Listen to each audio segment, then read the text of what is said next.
Aim right, achieve big at KR Mangalam University.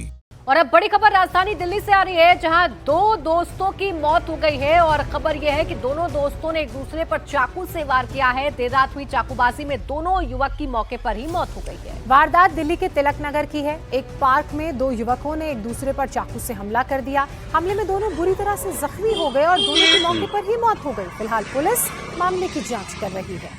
Police को इस वारदात की जानकारी रविवार रात 10 से 11 बजे के बीच मिली। सूचना मिलते ही मौके पर ख्याला थाना और तिलक नगर थाना की पुलिस पहुंची और मामले की छानबीन शुरू कर दी गई। दोनों की बॉडी को दीनदयाल उपाध्याय हॉस्पिटल में पोस्टमार्टम के लिए भेज दिया गया है। मृतकों की पहचान संदीप और आरिफ के रूप में हुई है।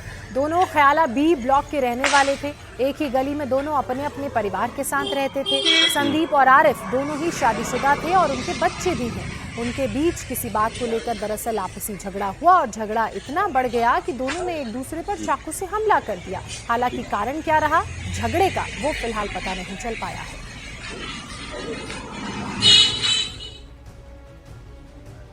पूरा एक ही तो मिला, वही लेके एक ही मिला है।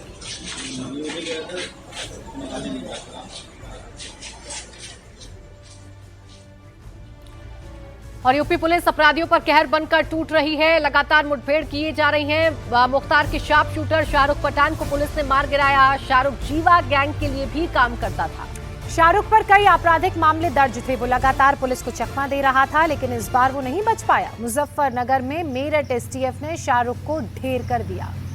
कुख्यात संजीव जीवा गैंग के शार्प शूटर शाहरुख पठान के साथी भागने में कामयाब रहे। शाहरुख के साथ मौजूद लोग भाग निकले। उनको पकड़ने के लिए सर्च ऑपरेशन चलाया जा रहा है। तो मुजफ्फरनगर की ये घटना है जहां शूटर को मार गिराया गया। आपको बता दें कि इस वक्त उसके दूसरे साथियों को पकड़ने के लिए सर्च ऑपरेशन चलाया जा रहा है। संजीव जीवा का ये गुर्गा बताया जा रहा था जिसको मार गिराया गया। एक कुख्यात अपराधी है जिसे मुठभेड़ में ढेर कर दिया गया है। लंबे समय से यूपी पुलिस को इसकी तलाश थी। ये संजीव जीवा गैंग से जुड़ा हुआ है। मुख्तार अंसारी से भी इसकी करीबी थी। मुख्तार अंसारी के बेटे अब्बास अंसारी के साथ बातचीत का वीडियो भी वायरल हुआ था। लगातार पुलिस इसकी तलाश कर रही थी। इसके पास से भारी मात्रा में हथियार, जिंदा कारतूस बरामद किए गए हैं, जिससे अंदाजा लगाया जा सकता है कि ये किसी बड़ी वारदात को अंजाम देने की फिराक में था, लेकिन इससे पहले अपने मंसूबों में कामयाब हो पाता। पुलिस ने इसे एनकाउंटर में ढेर कर दिया है। पुलिस ने इसे पकड़ने की कोशिश की। जब इसने भागने की कोशिश की तो पुलिस ने गोली चलाई। इस गोली चलने से घायल हुआ। अस्पताल में भर्ती करवाया गया शाहरुख को, लेकिन अस्पताल में इसकी मौत हो गई। अभी एक और खबर आ रही है नूह से, जहां ब्रजमंडल यात्रा के दौरान हाई अलर्ट है, तो उधर गाजियाबाद में कांवड़ यात्रा के दौरान बवाल हो गया। बड़ी खबर यह कि गाजियाबाद के मुरादनगर कांवड़ियों की एक कार से टक्कर हो गई, जिसके बाद उन्होंने जमकर कार में तोड़फोड़ कर दी। बताया जा रहा है कि कार किसी कांवड़िए को टच हो गई थी, जिसके बाद गुस्साए कांवड़ियों ने कार में बुरी तरह तोड़फोड़ कर दी। मोदी नगर में सुमन हॉल के सामने हुई इस घटना को लेकर जमकर हंगामा हुआ। कांवड़ रूट की तस्वीरें आप देख रहे हैं। दरअसल कांवड़िए यहाँ से गुजर रहे थे गंगाजल लेकर और एक गाड़ी ने उनको टच कर दिया। उसके बाद कांवड़िए इतना गुस्सा आ गए कि उन्होंने ना सिर्फ गाड़ी में तोड़फोड़ की बल्कि ड्राइवर के साथ भी मारपीट की, और ये सब कुछ पुलिस की मौजूदगी में कांवड़िए करते नजर आए।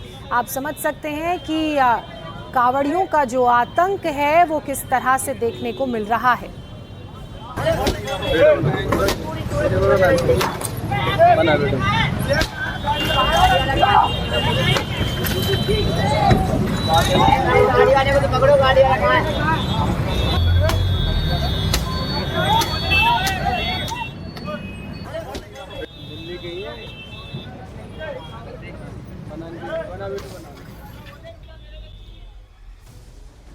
आज सावन का पहला सोमवार है। हरिद्वार से लेकर काशी, अयोध्या और उज्जैन तक मंदिरों के बाहर शिव भक्तों की कतार लगी हुई है। शिव मंदिर में पूजा की जा रही है। हिंदू मान्यताओं में सावन के सोमवार का विशेष महत्व होता है। आज भगवान भोलेनाथ की आराधना करने से सभी मनोकामनाएं भी पूरी होती हैं। इसलिए आज सुबह से ही शिव मंदिरों में भक्तों का तांता लगा हुआ है। ये अलग अलग शिवालयों की तस्वीरें आप देख रहे हैं। देख सकते हैं कि भारी संख्या में शिव भक्तों की मौजूदगी है। हर कोई अपने आराध्य के भगवान शिव के दर्शन के लिए शिवलिंग में जलाभिषेक करने के लिए सुबह से ही पहुंच रहा है।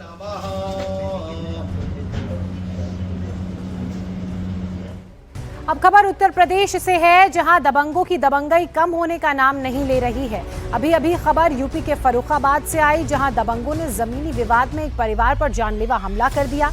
हमले में महिला समेत 3 लोग गंभीर रूप से घायल हो गए हैं। बताया जा रहा है परिवार एक दुकान में सामान ले रहा था, तभी दबंग वहां पहुंचे और उन पर हमला कर दिया और मौके से फरार हो गए।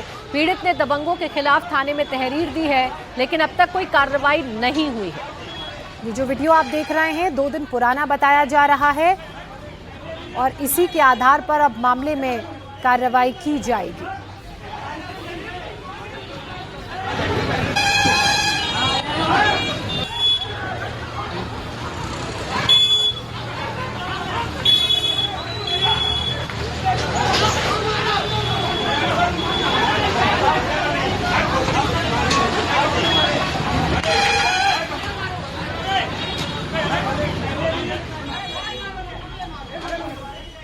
फर्रुखाबाद का दरअसल ये मामला है। दबंगों पर जमीन के विवाद को लेकर मारपीट का आरोप लगा है और एक परिवार के साथ कैसे दबंगों ने मारपीट की, अब उसका वीडियो भी सामने आया है, जिसमें 3 महिलाएं घायल हो गई। और अभी एक खबर मध्य प्रदेश के ग्वालियर से आ रही है, जहां 2 पक्षों में जमकर मारपीट हुई। दोनों तरफ से डंडे और पत्थर बरसाए गए। मारपीट में करीब 12 लोग घायल हो गए हैं। बताया जा रहा है कि ट्रांसफार्मर से बिजली कनेक्शन को लेकर विवाद हुआ और देखते ही देखते लाठी डंडे चलने लगे। महिलाएं भी एक दूसरे को पीटती नजर आई। सूचना के बाद मौके पर पहुंची पुलिस ने मामले को शांत कराया। ग्वालियर इन दिनों जंग के मैदान में तब्दील हो गया है और वो कैसे, ये तस्वीरें बता रही हैं। पहली तस्वीर जिसमें बिजली कनेक्शन को लेकर जमकर लाठी डंडे चले, तो वहीं दूसरी तस्वीर छात्रों के 2 गुटों में जमकर मारपीट हुई। ग्वालियर के लोको इलाके में 2 छात्र गुट आपस में भिड़ गए। इस दौरान जमकर लात घूंसे चले। छात्रों के मारपीट का यह वीडियो सोशल मीडिया पर अब वायरल हो रहा है।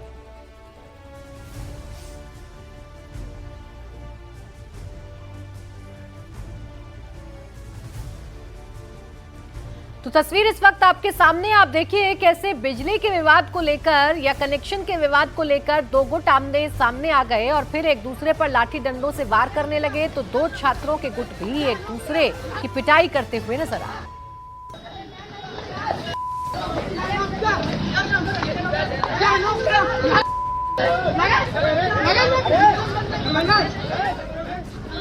अभी खबर राजस्थान के दौसा से भी आ रही है, जहां अस्पताल के बाहर जमकर हंगामा हुआ है।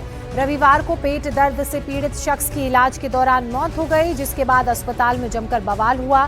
परिजनों के साथ बड़ी तादाद में लोगों की भीड़ तक इकट्ठा हो गए। परिजनों ने इलाज में लापरवाही का आरोप लगाते हुए हंगामा किया। सिंगवाड़ा के रहने वाले राकेश बैरवा को उल्टी और पेट दर्द की शिकायत पर इलाज के लिए जिला अस्पताल में भर्ती करवाया गया था, जहां उसकी मौत हो गई। ऐसे में परिजनों ने मेडिकल स्टाफ पर लापरवाही का आरोप लगाते हुए हंगामा कर दिया।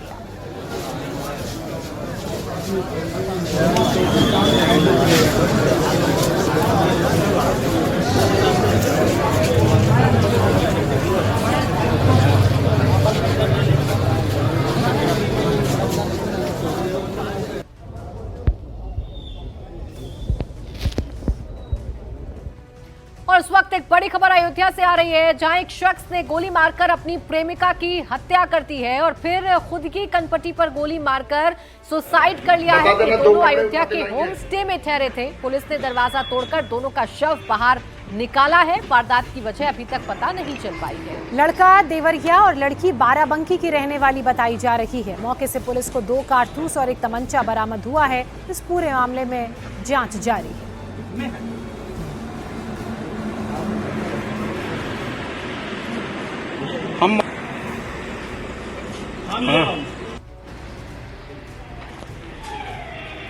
ये वही होम स्टे है जहां लड़का लड़की ठहरे थे और बताया ये जा रहा है कि लड़के ने पहले लड़की को मारा और उसके बाद उसी बंदूक से खुद को भी मार लिया।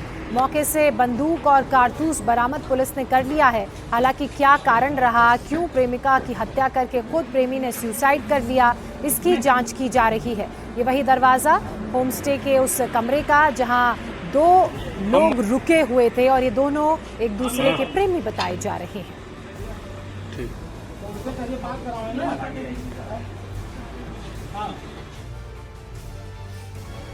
बेंगलुरु से अभी एक हैरान करने वाली खबर सामने आई है। यहां कार सवार दबंगों ने स्विगी डिलीवरी बॉय को जमकर पीटा। डिलीवरी बॉय रेड सिग्नल पर खड़ा था। कार सवार दबंग हॉर्न बजाते रहे और जब उसने अपनी बाइक नहीं हटाई तो दबंगों ने डिलीवरी बॉय की पिटाई शुरू कर दी और उसे वो तब तक पीटते रहे जब तक वो लहूलुहान नहीं हो गया। ये डिलीवरी बॉय की पिटाई का मामला सामने आया है, जब रेड लाइट पर खड़े हुए एक डिलीवरी बॉय की गलती सिर्फ इतनी थी कि पीछे से जो कार सवार दबंग थे वो हॉर्न बजा रहे थे और delivery boy red light signal पर खड़ा था, वहां से नहीं हटा, जिसके बाद गुस्साए दबंगों ने डिलीवरी बॉय के साथ मारपीट की है और तब तक उसकी पिटाई की जब तक वो लहूलुहान नहीं हो गया। बेंगलुरु का ये पूरा घटनाक्रम बताया जा रहा है।